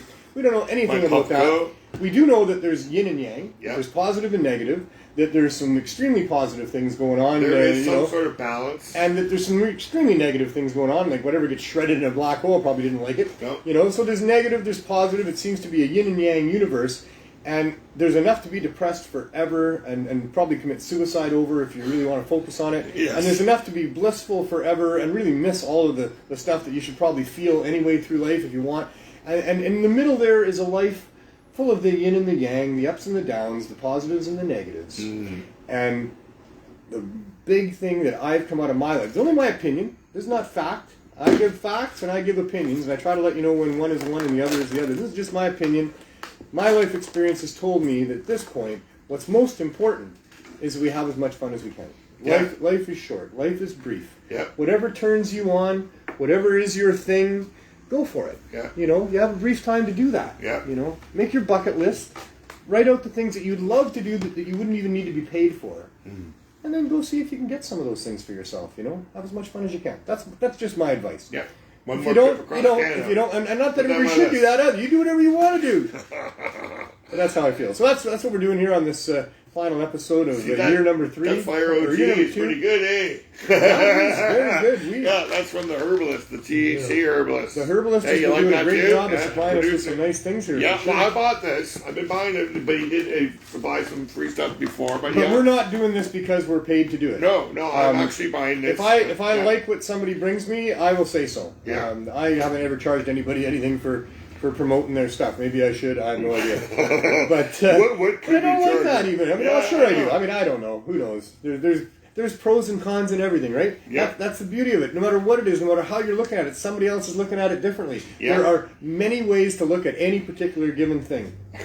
There's so many ways. So many ways. Everything has more than one side to it. And anything powerful has both positive and negative, for sure. So, there you go. Here, I'll put that Or link silly in there. fossil ruminations from the peanut gallery. Yeah, I put him in there. All right. Yeah, he's a nice guy. He gave us that firecracker we smoked last week. But this Fire OG is really nice. Have you ever seen the? If you want to see our Have you ever show, seen people. I watch a lot of YouTube stuff. I watch a lot of Yeah. astrophysics stuff and space stuff and lots of different things too. But I do like that particular field of inquiry. Have you ever seen where they say that there's a whole planet made out of weed? Oh, no. I haven't seen that one. No. Only just weed is growing there? I don't think they could know that. Wow. That sounds weird to That's me. where Cheech John want to go. That's be their heaven, right? Well, I like other Dog, things. yeah. I love weed, but I like other things, Yeah. you know? Wow. I want some of the other plants. I like other flowers just for their looks. I like other things for their taste. So yeah, I want other things besides weed, but I've never really watched it very closely because I always thought it was ridiculous. I should have probably watched it because I thought it was ridiculous. I guess I'll do that next time. Maybe I'll see if I can search I've never that seen and find one it. of these. They say that there's planets made entirely out of gold. I heard that there's a planet that needs Diamonds? needs our gold in order to save their environment, and every so often it comes around. That's that 13th planet or something. That Oh yeah. This This is one of these conspiracy things. Yeah, no. There's apparently a planet that's in the shadow of the moon that only appears to us every so I've heard often. bits and pieces. Yes, apparently, and their environment needs our gold, and they enslave humans to get the gold to save their environment. I see. Something like that. Yeah, I don't know. That was like, okay, sure. Well, I don't know. What would surprise me at this point in life? I don't watch a lot of the crazy stuff. No, about that. I know. If it doesn't seem quite reasonable to me to begin with, I don't usually spend my time watching it. But I have noticed that there was one about a planet completely covered in weed. Cool. How would they know? Why would that be? That can't I don't know. No. But then again, if in an infinite universe filled with quadrillions of galaxies, Could be something. and trillions of stars and planets within those galaxies, the number is too big to even know how to say numbers like that. I'm sure there's other It planets. could be just about anything you could imagine, Yeah, right? yeah. Other planets will get you high out there. Or it could be that the physics of this universe were slightly different, and the ability to produce life out of chemicals was not there. Yeah. It could be. And- Because the factors involved in the physics of this universe that are necessary to allow for chemicals to turn into life are very fragile, and they could have been different. And they speculate that there may be many other universes where there is no possibility of life arising. It's just like stars exploding, but no. There's because there's a lot of really weird physics, man. No. On the quantum level especially. Holy crap. Yeah. And there's some things there that are dependent on, like a whole bunch that are dependent on other things. And the actual path to life is extremely complicated. Yeah, And we haven't found anything anywhere else. No. But we have decided that the mechanisms are probably present, and that there is, crude life being, manifested through chemicals, abundantly throughout the universe. And then for it to gain the path to actual sentient beings, is another huge thing, very complicated, fragile there's a lot of things thing. that got to come together and many, man. Oh, I know. So many. I know. You know, the atmosphere, the electromagnetic field, the bombardment of planets by their sun that may or may not be protected, and in most cases not. Yeah. The catastrophic events that happen in most cases around most solar systems in most galaxies, it seems, that are a lot less stable than ours has been. Yeah. The near extinctions that actually resulted in a jump of evolution because of how that happened. Yeah. There's a flexible of life that happens as it moves forward. So it could be that we're alone here. That there are no other sentient beings. I mean, this planet for 4 billion years had life evolving, and it's only in the last million or so that there's been sentient enough beings to do what we've done in technologies and roads and telescopes and spaceships and da-da-da. For billions of years on this planet, there was highly evolved life, but not anything that was building structures, writing stuff down, making technologies, learning about space, understanding anything. Pyramids. Yeah, all of the life up until humans simply lived their life. They swam in the oceans, they flew in the skies, they roamed they all ate what they needed to eat, they had sex, they never thought about the stars. None of the other animals on this planet ever think about, man, I wonder what that streak of light is up there. Have you looked at that, George? That's part of our world, no, it's not going on with any other animals, and right down to the microbes, which are so, there's quadrillion. There's so many microbes on this planet, in your body, I know. everywhere. They have no clue. That's why we shouldn't be masking up and keeping some of those microbes. Our bodies need. Well, there's a very human dynamic to all of this, but in the general natural dynamics of this, sentient life is an extremely rare thing, and maybe it's arrogant of me to think that there's not much else out there in the way of sentient life, and it is. But it's also scary to think that we might be alone, and maybe we're not. We're not. But there's no evidence that there's anything else sentient out there, and we can look vastly over everything for radio signals. Well, there's this new telescope that's up there right now is going to tell us a lot. On the walls of the pyramids of spaceships, people flying, spaceships landing, and guys with helmets on their heads. So, or at least that's how they could be interpreted. Yes. Right, so we don't know. I don't know. I know. I've seen Chariots of the Gods. I recognize there's a lot of evidence. Out of all the stories for space, I would think that maybe Battlestar Galactica might have been the better one, because we were the 13th race and that they're looking for us. That we're on another planet. There is other humans out there, and they might be looking for us. Right? None of these things really take into account the vastness. And our planet has different worlds. You've got the fish world, you got the bug world, because a bug sees the world different than a fish does, and I see the world different than a bird does and stuff. You and me. Right? So all that, use some protons and neutrons. There's and everything, zillions right? of realities for sure. Exactly, right? So maybe this planet is a gathering of what is out there in space. Maybe there is a water. But here, planet. you're getting all fancy. Yeah, I know, right? I don't know how you would ever. And I'm not saying it's impossible. Yeah. And I don't know how we're talking about space on a pot show, but we're smoking weed we're while we smoking talk weed about and it. spaced out. We'll get to more serious stuff shortly. Marie says we're not alone.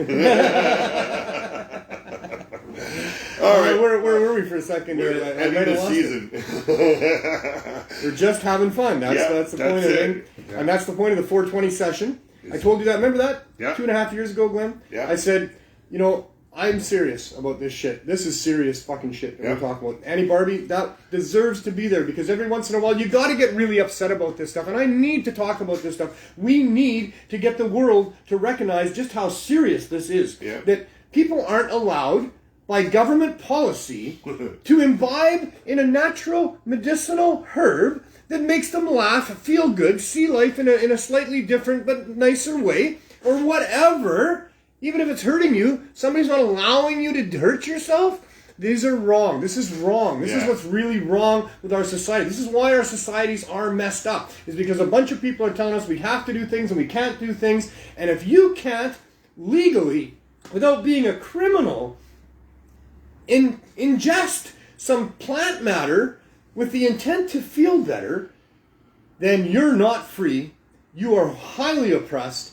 That needs to change. And, for future generations, we need to dedicate ourselves to doing everything we can to stopping that. Like, this is enough already. Kings, queens, dictators, tyrants, running roughshod over human beings, masses of innocent human beings who are just trying to live their lives, but they've got to answer to some asshole who's going to tell you that you got to pay him all your money that you make, or you can't have this, but you have to have that. No, this is what's messed up our whole world. This is why we don't have the peace that we should have on this planet, and that we have all of the corruption that we have. We need to stop this. Greed, right?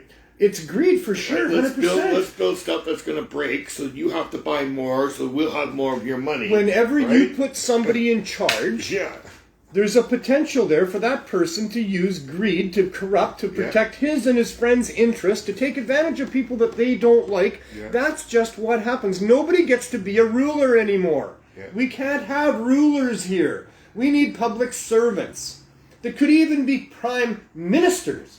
But they can't be pushing people around and bullying people and doing it on behalf of corporations that just want to exploit those same people who are paying that guy to be their servant to protect them from that very thing that's going on here. This is completely upside down, backwards and inside out world that we're living in here, where we're fed this illusion that we are free and that these people work for us and that we should all just obey and if you don't, you're going to jail. No. This has got to stop at some point for this planet to survive, or for our species to survive. This planet's going to survive without us, no problem, for another couple billions of years until the sun finally explodes about 4 billion years from now. And there will be life here. It might be cockroaches and rats, but it'll probably be a lot more than that. But it won't necessarily be humans, or anything sentient. Because we can wipe ourselves out here. I doubt it, because there will be some pockets of humanity will somehow survive, and we will continue, and blah, blah, blah. But do we really want the life on this planet that's human to be pretty much annihilated through torture and oppression by war and famine and supply chain issues and lockdowns and all the rest of the stuff that goes on when we have rulers here? Human beings will not put up with that for a while. We've seen it happen with world wars and stuff. So revolutions. You need a light? I need a roach clip. A roach clip, I've seemed to have lost all my roach clips. Maybe not. Let's see. Oh yeah. No, he's gonna check his bag. No. Gibson, where are you when I need you, buddy? No. Are they all broken? And I usually have... No, it's just I've been so discombobulated, man. Putting together the final episode of this particular... season ender? I want to call it a sitcom, but it's really too serious. It's a drama, for sure. It's a thriller. But, it's gotten really interesting. I actually had a car accident... on Wednesday last week, 6 days ago. I poked my nose out from behind a big van that I couldn't see what was coming down the side street, a slow side street. But I poked out a little faster than I should have, and a van coming a little faster than he should have. He nailed my front passenger wheel. Wow. And that did enough damage under my suspension and probably put the frame out of alignment. I didn't bother having them find out because I was already told it was going to be worth more money to fix it than I put into it to begin with. Wow. So I've had to get a new car, and I've been without a car, and we got the RV back, and I've had all this stuff to do. I could go on. I don't need to go on. Doesn't matter. I live a busy life, suffice to say. And somehow, between the RV being gone, us being out in the tent, having a new car, I've left all of my roach holders somewhere other than on my desk. Well, your desk is being used during the day too, so you really don't have your desk. It doesn't always look like this. No, it doesn't. This is a Tuesday afternoon kind of desk that we have. Maybe it's in that mess. It's not. It's not. I see something silver, and I don't know if it's a roach. We got people. They don't want me to be looking. I can make this work. You remember Tommy Chong? I don't have the fingers anymore to do that. I don't really have the fingernails. I try to do it with the left, man. I don't have the fingernail. I'd burn myself for sure. And then I'd snort up a whole bunch of Drano, and and we'd go from there. That's what you did. Oh man, that was hilarious. I know, eh? Cheech and Chong. We've made reference to Cheech and Chong a few times on the show here today. My first experience to them was on albums. Oh, for sure. On albums, right? I used to The big bamboo. The albums, for right? Sure. And the big rolling paper that you unfold out of that thing. Then they did the movies. How many of us filled those things full of actual weed and tried to smoke it? Everybody did, didn't they? I think so. Did they? I don't know. That was huge. I don't think I could afford to buy the album. Well, we were in BC. Lots of weed out here then. Wow. What should we talk about, Glenn? I don't know. I didn't prepare for the show at all. You didn't want till season ended, right? Well, it's already so climatic. Yes. Anti-climatic? No, the climatic part. The climax part will be when you walk out the door and see the RV. Yeah, we're gonna go outside. We're gonna show you the RV back. That is a monumental part of the show coming up. We're anticipating as well. Really nice. Yeah. I should have had a band out there ready to play for that. Yeah, or got it dressed up. Put it in some good clothes. I never expected that it was going to be 2 years since we moved into the store and put our application into Health Canada, that we were going to still be here and really be in a vulnerable position, not having that license, not having the ability to operate out of a storefront, and all the rest that's happened here. I did not foresee this coming. No, but I did think, and I mentioned this, and I'm sure I've said it other times, that when I started the project of handing out cannabis high-dose edibles, there was no legalization. It was against the law to do that. Mm-hmm. But my experience in life had led me to understand that that was going to be a very valuable asset in dealing with this public health emergency. I had no choice. Yeah. As an ethical human being in possession of the knowledge that I had to try to pursue the idea of getting cannabis high-dose edibles to people. Yeah, to save their lives. I was prompted by the city council at the time, even though there was no legalization, they wanted to regulate all of the illegal dispensaries. I mean, my project was nothing too far out of the ordinary, really, here in Vancouver. Yeah. I mean, we had 180 illegal dispensaries here. Yeah.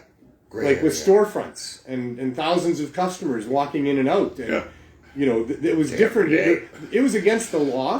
They were all scared and at risk, thinking they were going to get busted at some point. But still, that's what we had going on here. So I started this project with all of that going on. Yeah. It was a reasonable thing to do. But I knew that by doing that we were going to do one of two things. We were going to get the governments to support having low barrier access to cannabis. Yeah. Or we were going to expose just how corrupt it must be if they're not going to allow that. Yeah. I didn't expect the battle to take 2 full seasons of the THC show. I really didn't.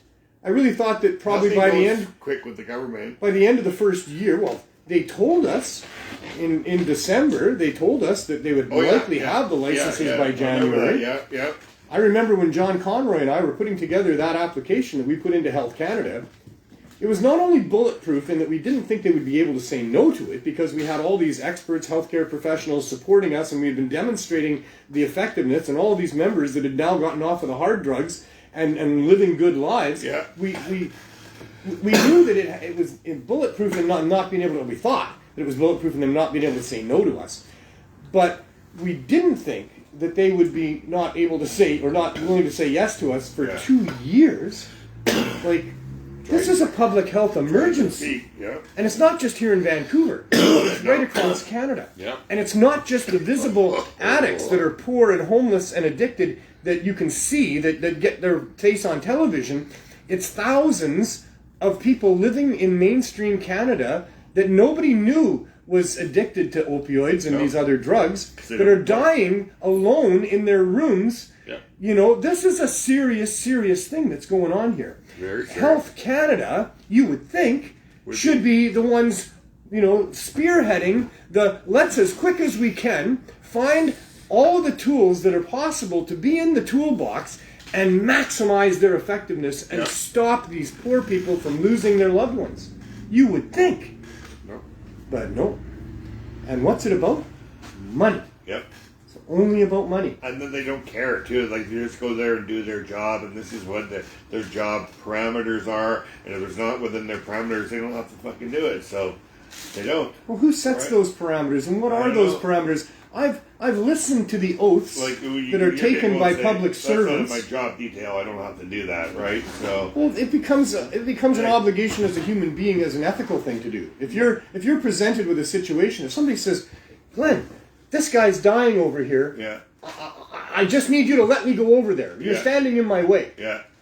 You would immediately not only get out of the guy's way, you'd be escorting him over there and helping him. Yeah. That's just the right thing for human beings to do. Are you telling me we've got public servants that are tasked in a Department of Public Health? Hey, you better not do that because it's against the law. Right? Well, that's just the thing. I know, right? I've been having as many conversations with police as I could since the raid. Yeah. And when I see them at the red light with their window open, I go and talk to them. Yeah. I say, "Thank you. Hey, man, we got our RV back. I'm really happy about that. I'm not sure why." And they go, and this last one, that's what I said to you just yesterday. He says, "Well, it's because you're doing illegal things. That's why." And he, in a really snotty way. I said, "Sir." They give it back to you because you're doing illegal things. Well, I said, his comment about why they took it in the first place, why we were having these troubles in the first place is because we were doing illegal things. I said, "Sir, certainly it must be that if what you're doing is saving somebody's life and rescuing, in our case, hundreds of people's lives, surely if it's illegal, that the law must be wrong." Yeah. You know? And what did he say then? Well, he drove away because the light turned green. Sometimes I don't get along with these people. Yeah. But, I take every opportunity I can because it's really, really important. It's very important to me because I am an empath. I've said that many times. I feel people. Yeah.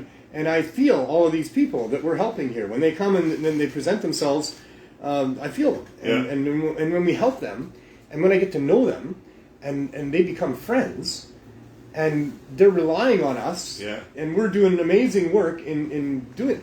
It is so crazy to me that we would have the police raided. It's so crazy to me that the federal government wouldn't have immediately, within a few months before that January that we thought was the January they were talking about, that they would have immediately issued us an emergency temporary exemption so that we wouldn't have to fear all that has happened.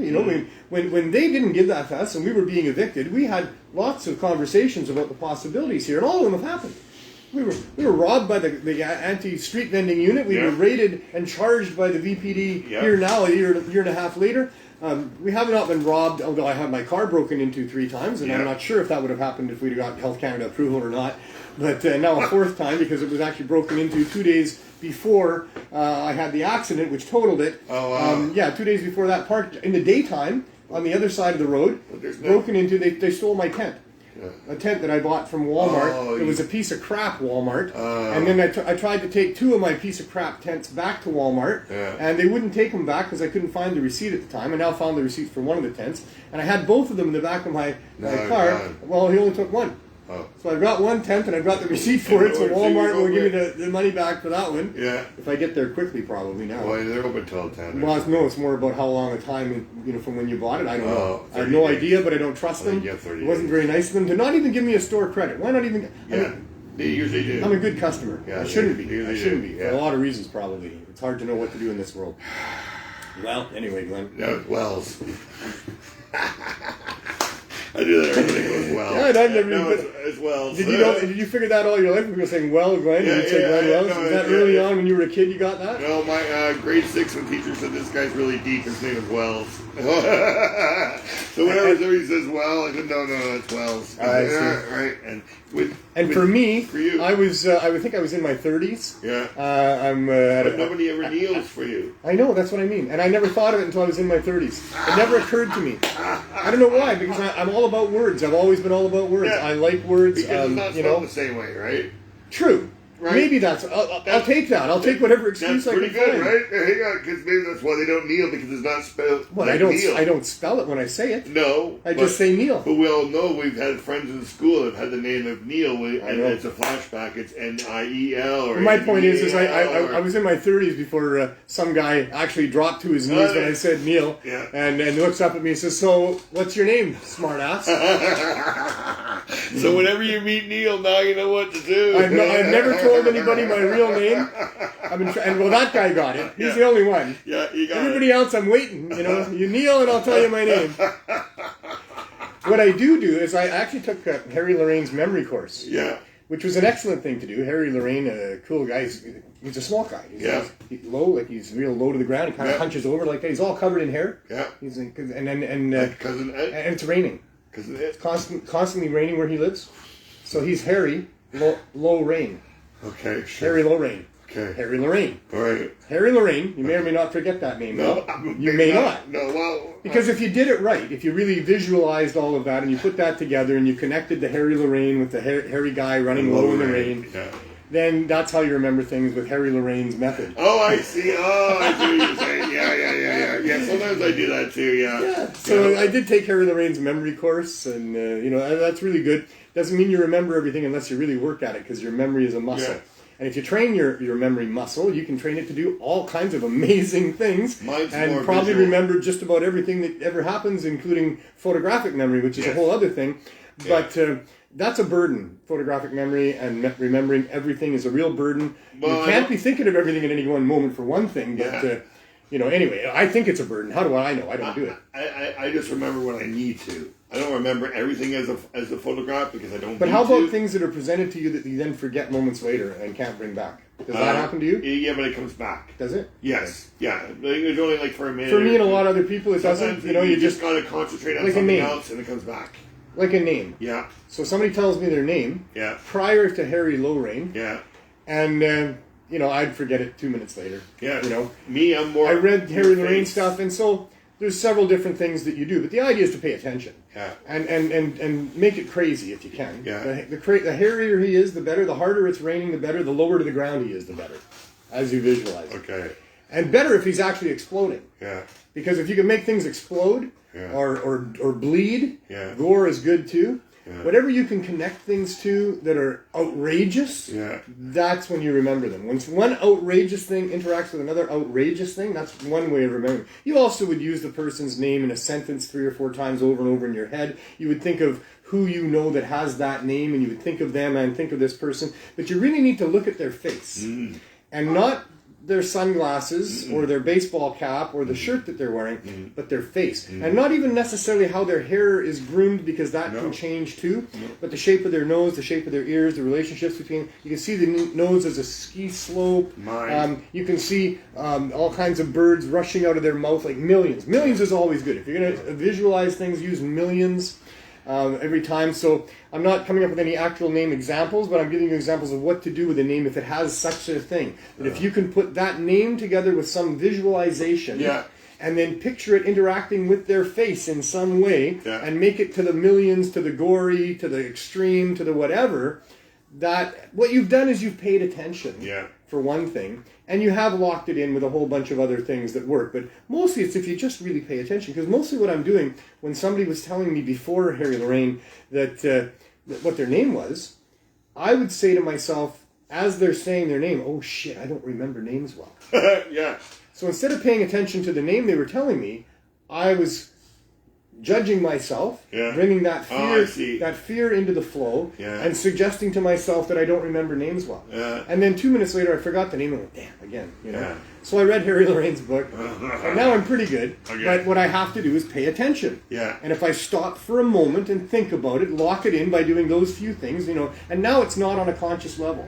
I'm not consciously thinking, who do I know with this name? What does that name remind me of? What is it that's interacting with that face that I'm thinking of? I don't do that on a conscious level anymore. But if I take a moment and I just, it's all on a subconscious level. And that's how the brain works that way. You train yourself, the memory is a muscle, and you train yourself with habits to get in that right habit, and then it sinks into below your consciousness. You can then use your consciousness for all the other things that you need to have on an ongoing basis. And the more things that you can get good at, that you can master, that sink below consciousness, that you just do automatically, it becomes an art form. The more you're able to move forward with other things. With a name, that person could be lying to you. So the way I remember people is what your face made me feel, the emotions. So but do you tie that to the name that they gave you? No, I don't. So you're better at remembering faces. Yes, because I read your emotions and how you made me feel and how you were acting when you were talking to me. I remember those better than the name, because the name could not be real.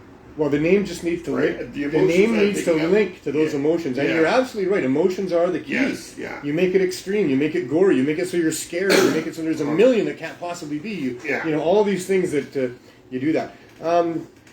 Well, we've had an interesting show. I know, hey, And, not a typical show at all. There you go, 5:30. But we're just keeping people in suspense because they've all wanted to see the RV since I said we got it back. Kaylin, you do that. And they were going, shut up, Neil, we know all this stuff already, or we don't want to hear it from you, or whatever you're saying. I have no idea what you're saying, but, you know, what are you going to do? You know? No, I'm just saying, yeah. And Okay, I'll see you next week with the beginning of season 3. Perhaps. Perhaps. There may be a glitch. Oh, there may be a glitch. I'm not saying nothing, but there might be. If you don't see us next week, we will be on the following week. We will probably be on next week, but we're not sure. Yeah. Just that's all I'll say about that. Because I don't want you to think we're taking like a whole off season, like summertime, and then coming back in August again to start season 3. This is an ongoing saga. This is not a made up story that people have put together with cliffhangers and all these. No. This is a reality show. This is the reality show. This is whether or not your children are going to be free in the future. This is whether or not you're going to have a store that you can walk into and purchase cannabis like you'd purchase any other fruit or vegetable, and you can buy it in other forms that are exotic and nice and cool, but also not so expensive. This is reality TV. This is ongoing. Yeah. We can't take much time off. No. We're not waiting for writers to come up with the next idea. We're waiting for what drops next. And we're not sure what that is. It could still go either way. We have no idea. They're not telling us. They have my phone number. They've been pretty good about calling me and saying, hey, come get your RV. Yeah. So, next time, we're about to bust. Do you want to put everything away? The last time when the anti-street vending unit raided us and stole all that stuff and didn't charge us, I obviously, of course, made a big fuss about it like we did this time. I went to the media. I messaged my friend, I think, at the VPD, who's a deputy chief there, although we've never gone to dinner together. But Steve, I'd like to if you would. Maybe I owe you a dinner. Maybe it was Steve Rye that contacted them and said, hey, this has been ongoing for a while. I remember this person and their lawyer presenting to us over 5 years ago this program, and they've done nothing but good ever since, and da-da-da-da-da. I have no idea who, how, or what. And that just means I don't know where this is going. Maybe they gave us the RV back full of bugs, because they probably have bugs, those guys. But you mean like bugs, like listening devices? Oh, those too. So, and that's fine. You never knew how this was going to end up when you first started this either. I think I do, though. Well, I think we get low barrier access. I think they have to allow this one way or another. And I started something that can't be stopped. We have Chris in Halifax with the Cannabis Substitution Project going strong over there. That must be impressing the governments of his area. That's got to be a big factor as we play out this thing. What William is doing in London and what Mary's going to be doing, continuing in Winnipeg there, what they've been doing over in Victoria. There's other groups doing cannabis substitution as well. There's other researchers besides MJ Malloy who are producing papers on cannabis replacement therapy. So this is going to win eventually. But the way it gets won is by being persistent, by being resilient, by continuing on. Not just me, but many, many other people. This takes a whole bunch of people all coming at this. If it was just me, Health Canada would be able to dismiss me. They'd be able to get rid of me and make me go away. But they know that I'm not alone in this by factors of who knows how many, but lots, right? And that includes prominent people that want this to happen and understand that this is what has to happen here. So, I believe this is going to happen. I have my end goal, and I believe strongly in it. I have serious hope that we're going to get this done. It's horrible that it's taken all of this time, and people are dying as a result, and we are not doing as much good as we should be doing. There should not just be a chapter here, Halifax, Manitoba, and London. It should be in every town. There should be pop-up tents in 5 or 6 areas in just the downtown east side, and areas across Canada that have downtown east sides like this does, and in most cases they're a little bit smaller areas, and they wouldn't need 5 or 6 pop-ups, but here we need 5 or 6 pop-ups that are doing what we're doing, so that when these people are coming by, they can get a free joint, they can get a free 100 milligram muffin, and they can get somebody to smile at them and listen to them and steer them in down a different path. And that needs to be all over this neighborhood. High-dose cannabis edibles, easy to get, as easy as possible to get, and instructions on how not to eat too much. Seriously, that is the biggest problem, is when people eat too much and they don't ever want to go there again. So start low, go slow. We tell everybody that. We're very careful about that. And but if they had that, then we could make a difference with this. And that's just what needs to happen here. So yeah, this is a huge reality show that's talking about one of the most important things that's going on in our world today. It's a global thing. There's people being executed for cannabis around the world for no good reason, because cannabis is not dangerous, doesn't kill anybody, never has. It's not addictive. It's not causing people to use opioids. That's doctors that are doing that. This is nothing but a huge, big lie that's being told for corporate greed. It's been going on for well over 100 years, but not much more than that, actually. You know, it wasn't too much before that, when cannabis was a major part of the pharmacopoeia of daily life. Paper was made out of cannabis, and all around the world globally for thousands of years prior to that, it was probably the number one, cultivated plant in the world. That's what Carl Sagan says, and that's the truth. And in the last 100 plus years, maybe 125, 30, 40 years at the most, there's been this huge campaign to annihilate it, to demonize it, to prosecute to the nth degree anybody that would cross them. The producing is going to eventually fail, and you're going to have to cut down more trees, which means another lumberjack gets more work, and that's what they think that this is. Well, I'm not sure they're caring about the lumberjack getting more work. They're caring about bottom line profits for sure. The stuff that they have to produce more to make more money, right? So there are so many aspects of this, so many different players. Like I said about how we're going to solve this, we need a whole bunch of players. We need the politicians on our side. We need some of the police on our side. We need a whole bunch of people from all different walks to come at this to get her done. Because it's entrenched right now by a whole bunch of people coming at it from a whole bunch of different sides, all making money or profit or control or something out of prohibition and the way things have been for 100 years. And so now we have this army of people with a whole bunch of different engineering skills coming at another army of people that have for 100 years been maintaining a system of prohibition that profits them but hurts society in general. And we need to win this thing, and I believe we can win this thing, but it is horrible how long it's taking and the damage that's being done in the meantime. But here we are. That is what it is. There's only two types of things in life. Those you can change and those you can't. So, we think we can change this one, and we're going to work on it until we do. We will. And if we fail, I believe someone else will take the charge up and move forward. I do think it's going to win. Failure is not an option. Failure is not an option. There you go. It is not an option. For future generations, freedom is at stake here.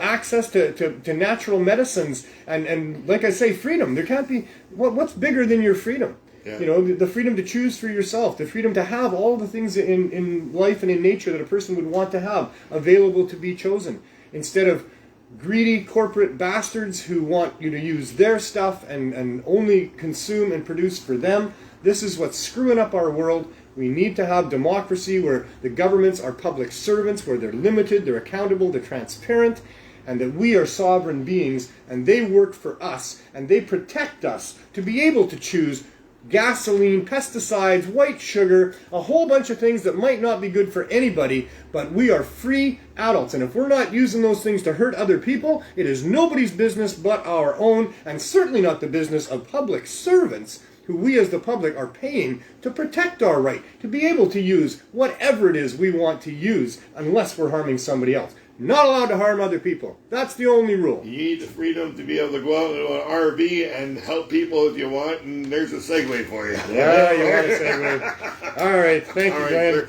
Let's see you next week. And that's why I keep bringing you on. You help me out every time. I appreciate it a lot. I try. Yeah. All right, I probably don't need to do too much of a wrap-up. It really does get boring, I'm sure, for those of you who watch all the time, that, I always wrap this thing up. I've pretty much covered what's going on with the Cannabis Substitution Program from its conception to where we are today. And, this is where we are, and we got the RV back. So now we again get to walk out the door of what used to be our dispensary here and at least see the RV that for almost 2 years now has symbolized, well, I guess it would be 2 years next November, so it's only just over a year and a half that we've been in the RV. But it's a symbol down here on the downtown east side that is very well recognized. It's become an icon down here for people. They were very upset when it was gone, and they've been so overjoyed to see it back, and I'm sure you will be too. So without too much more suspense, I think we can just go out there and have a look.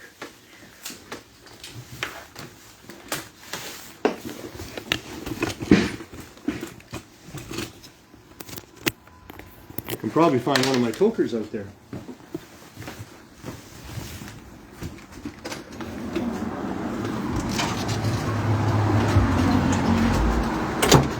Well, it's a good day in Vancouver, and there's a couple of Vancouver's finest right there. I think we should include them in the shot there.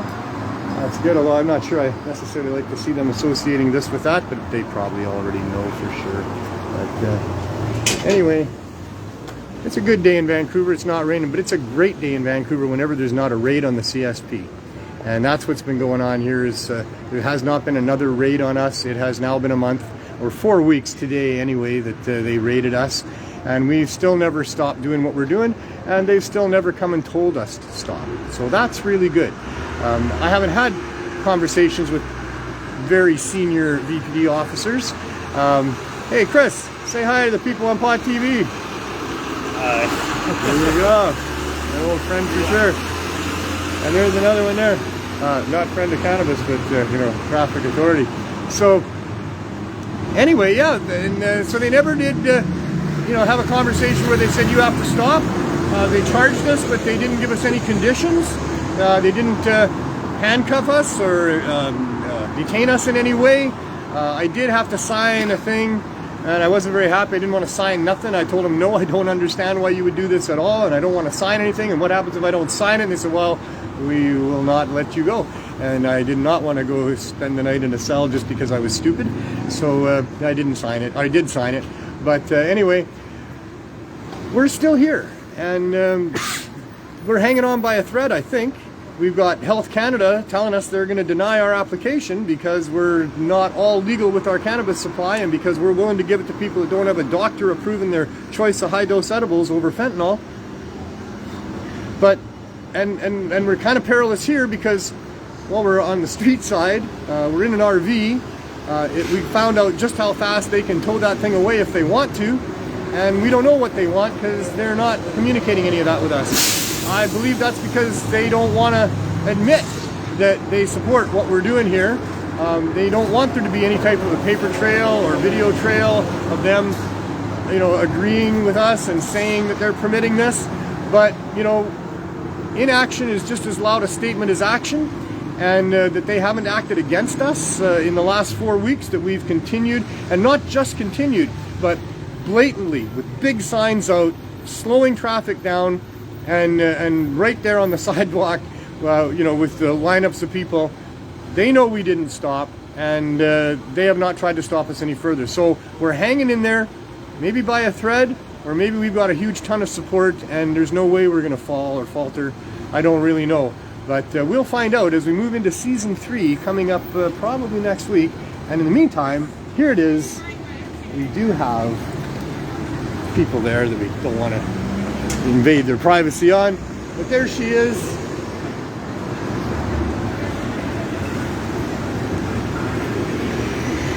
It does give us a great sense of security to have this back. The police station is still right there. The courthouse is still right there. Prosecutors, judges, lawyers, and police people are walking up and down the sidewalk consistently every day except Sundays. And they're driving by all the time. They know who we are now for sure. They know what we're doing now for sure.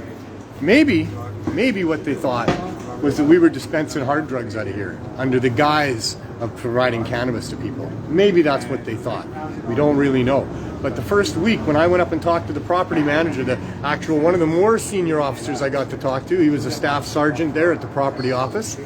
And I started to tell him about, why this was so wrong, what they did. And he said, well, we did find 21 grams of crystal meth in your RV.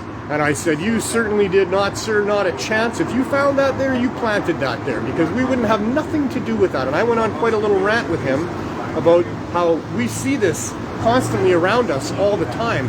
We're here because we care enough about these people that are struggling with this stuff to try to help them get off it.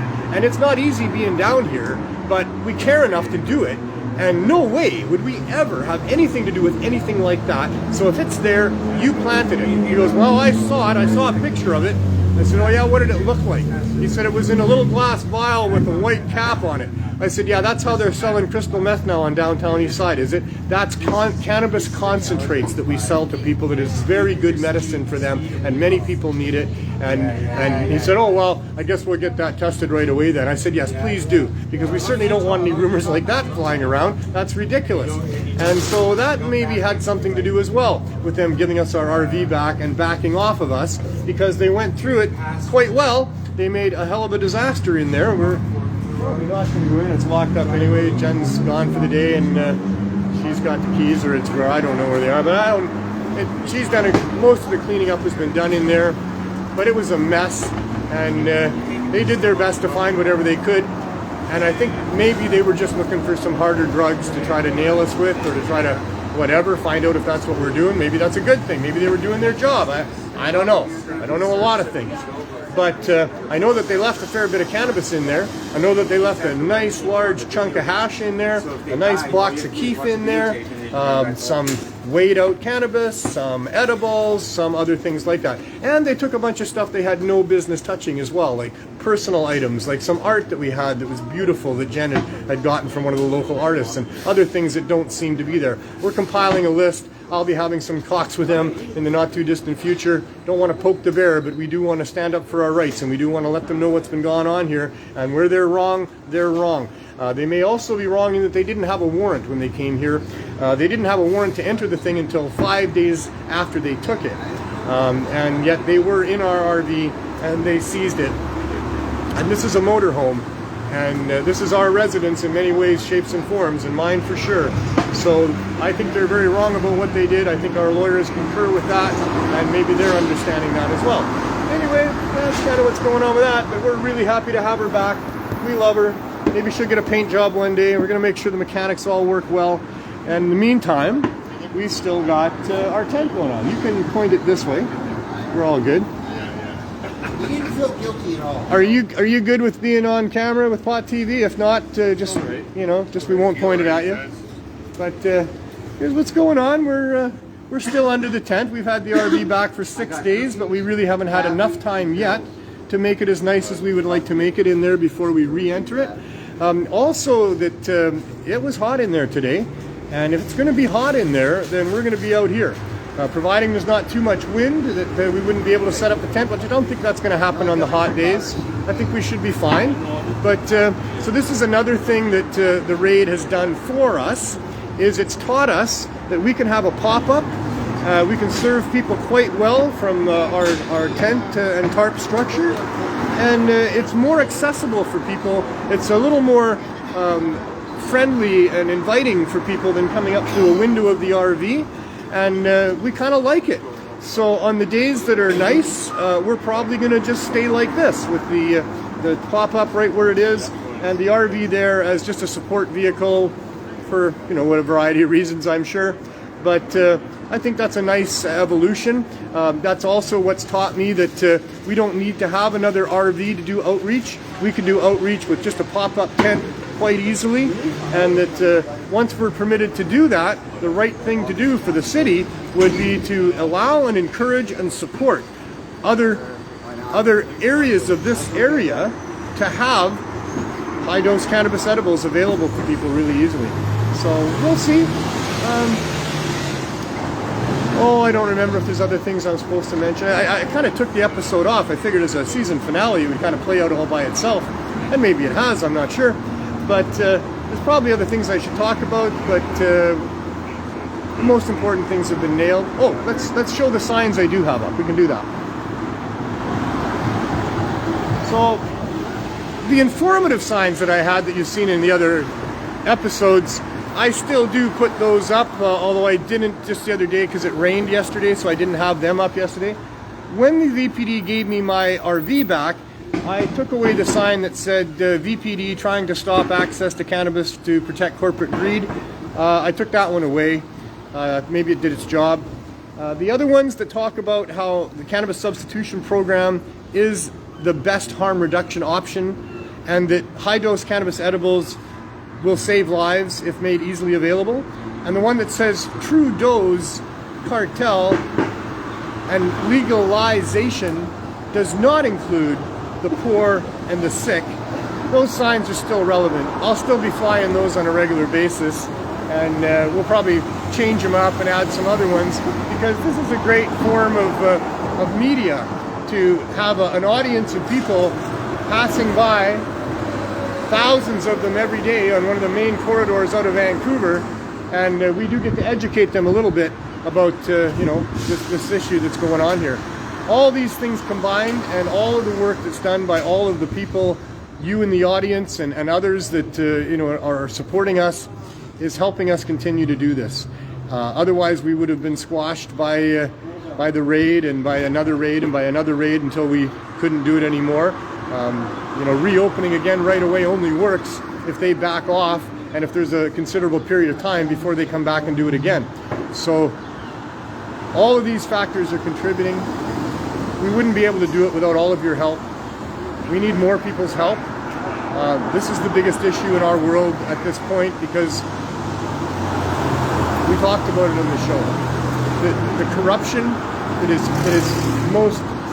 most plainly evidenced by the attempt to prohibit and annihilate one of the most valuable plants on the planet at the expense of the rights of each individual to choose for themselves and live their lives, is at the root of all that's wrong in our world here.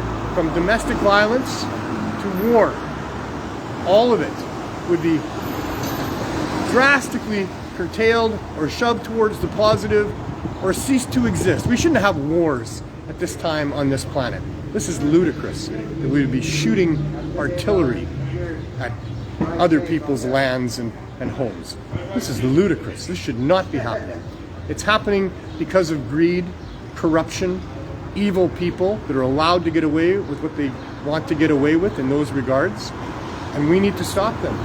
And until we stop them from making cannabis illegal in any form, having criminal penalties for cannabis in any form, not encouraging and supporting cannabis, until we can get a world where this plant is embraced by public servants that are limited, accountable, transparent, and protecting our sovereign rights as human beings. Until that happens, we're going to have war. We're going to have a lot of anger and violence and alcohol-fueled issues in our communities. All of the violence can be curtailed drastically with one move. At least that's the big start to it all. I know it's true. I hope you do too. I hope you're helping us in this, because it's great to be part of a crew of people that are working for something that's really profound and really, really needed. Just like communities pull together when there's a major fire or flood or some natural disaster that happens, or some human disaster that happens. Just as communities pull together to solve those issues, we need to pull together and solve this overriding issue of freedom, of rights, of people being allowed to use cannabis to get off of opioids, to deal with chronic pain, to change their mood from anxiety and depression into well-being and happiness. It seems like a minor deal, but it's not. So please help us. Thanks to everybody. Thanks to Neil, my producer, for helping me. Thanks for Cannabis Culture for giving me a platform. Cannabis Day is coming up, July 1st. Do something. Cannabis Day is not just a Canadian holiday. It's Cannabis Day. It's about cannabis, not just about Canada. Happens to fall on Canada Day. How you doing, buddy? So you can celebrate Cannabis Day anywhere on the globe, and I recommend you do. Having another day like 420 to celebrate cannabis, what could be better than that? Every day to celebrate cannabis is a good day. So Cannabis Day is coming up, July 1st. Try to have a Cannabis Day wherever you are. If you're having a Cannabis Day somewhere other than in Canada, drop me a line, post it on the CC board there, something like that. Let us know. I think that's an awesome thing. Maybe we can make this thing go global. That'd be awesome too. So, in the meantime, Please donate to cannabis substitution programs in Halifax, London, Manitoba, here, anywhere where they're doing good things. Please help pursue the whole issue with us, with governments, with media, through emails, letters, phone calls, talking to people, whatever you can do. And most important, for yourself and for everyone, while you're doing all this stuff, and until I see you next, have as much fun as you can.